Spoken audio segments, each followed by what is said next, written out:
আজকে আমি একটু অন্য বিষয় নিয়ে কথা বলতে এসেছি, তেলেঙ্গানা নিয়ে। কেন কথা বলতে এসেছি তার বিষয়টা তোমরা বুঝতে পারবে।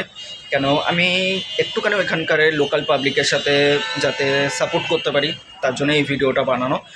তোমরাও সবাই এইভাবে সাপোর্ট করো তাদেরকে।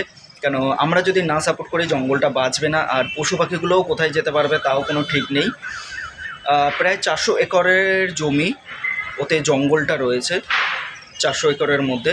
এবার ওই জঙ্গলের মধ্যে বিশাল অবলা প্রাণী রয়েছে, তারা যাবেটা কোথায় এই মুহূর্তে? কেন আমরাই যদি সব জায়গায় যদি দখল করে নিই, তাহলে তারা যাবেটা কোথায়? তাদের বাড়িটা থাকলোটা কোথায়?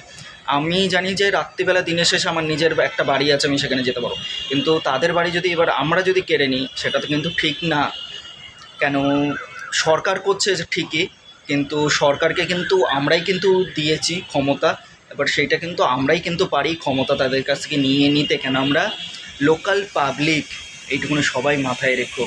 তার জন্য সবাই একটুখানি তেলেঙ্গানার পাবলিকের পাশে থেকো, আর যাতে কোনো অবলা প্রাণীর যাতে বাড়ি যাতে না চলে যায়, কোনো জঙ্গল যাতে না চলে যায়, সেটা একটুখানি সবাই সাপোর্ট করো। আর কিছুই না, এইটুকুনি ব্লকের জন্য আমি এসেছিলাম তোমাদের সাথে।